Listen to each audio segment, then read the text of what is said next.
I want to tell you one story. Once I went to Rome. After a course, we were just walking in the forest there, in the garden, and there was a hillock, and from the hillock I went. I usually a little playful with people and just ran. When I ran down and went into a bush, in the bush there was one gentleman sitting with folded hands. However you study about an experience, try to understand logically,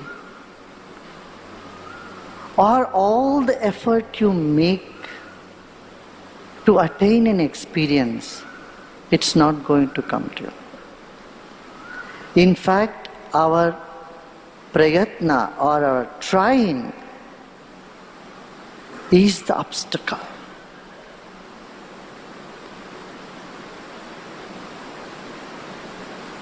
For Atma Jnana or Dhyana, you need three things. Aprayatna, not trying.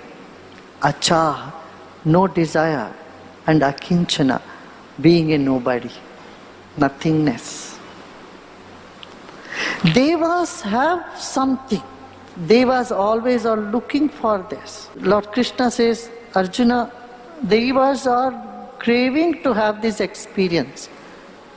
Because they have duty, they have something to do, they have been doing, they have certain roles to play, they are somebody.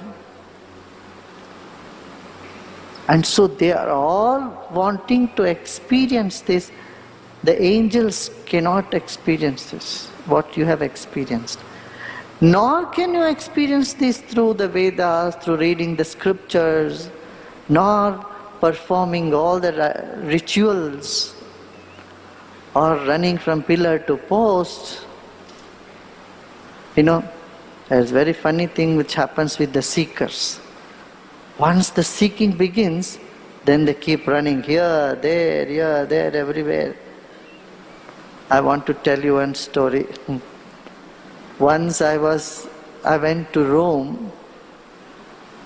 After a course, we were just walking in the forest there, in the garden, and there was a hillock, and from the hillock I went. I usually a little playful with people and just ran. This I am talking about 25 years ago. So I ran, and when I ran down and went into a bush, in the bush there was one gentleman sitting with folded hands in Vajrasan and praying, and tears rolling in his eyes. Alone, one gentleman sitting there. And he spoke only Italian.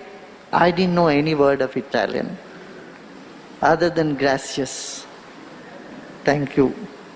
One or two words I knew in Italian those days, but I didn't know any much of his language. Now he spoke a word of English. This man was sitting and crying. I went and just stood in front of him. And he opened his eyes and he saw, he was shocked. And then by the time the others came running and the translators, they asked, and this man said, he had an experience of scuba diving. So he was a scuba diver. When he went to scuba diving, one day he felt an experience that his spirit came out and his body was going down. And he had this experience, an out-of-body experience. Suddenly he felt he is much bigger, different from his body. He had the feeling, I am not the body. He was not spiritual at all. So when he came back to life, he was rescued, I think. When he became normal consciousness, suddenly he left all the non-veg and all the habits, cigarette, non-veg and drinks and all that. And the seeking began in, what is this? Who am I? What is life? And he went all over from pillar to post. Anybody say any mantra, he would chant those mantras. He had so many malas doing. Mala Japa the whole day. So he went to Vrindavan, then he went to Assisi, he went all over the place. Anybody says anything, he would do it, and he could not find anything. He could not get that experience back again. So, totally collapsed, tired, he sat there praying, God, you only send me you only show me some path now. I am tired, I cannot do anything more. That intense longing for him there somehow, pulled us, all our people, me especially, to go to him there.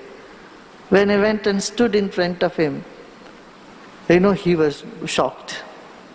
Totally, he was in shock. Of course, later on he started following, then he meditated. Once he meditated, did Kriya and all, he had the same experience. What he was looking for all these days. That intense devotion, intense connectedness can bring the experience, not doing all those things. And that's what Lord Krishna is reiterating here. Yes, now don't ask me what is devotion, how do I do devotion? Devotion is not something to be done. It is simply there. In the next 12th chapter, he'll talk about what is devotion. So he's putting a preface for the next chapter right now. Be there, don't go. We are going to, the suspense is great. Krishna, he knows how to keep the suspense, how to keep some things lingering here, so that you continue your journey to the end. And here, he says, only through devotion, only through that intense, here again, devotion means what? Love which cannot wither away. The love which doesn't turn sour. The love that doesn't become fermented and become hatred. The love that doesn't translate into anger. That love doesn't disappear. A love that is unconditional. A connectivity that is unconditional.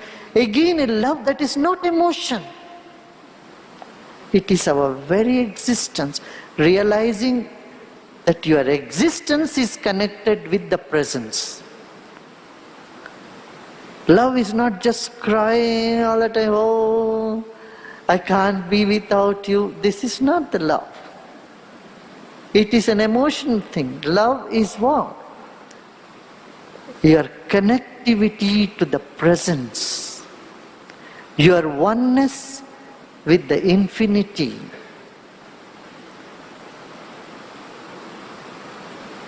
It is not a state of mind. It is just the purity and clarity in your being. That is what is devotion.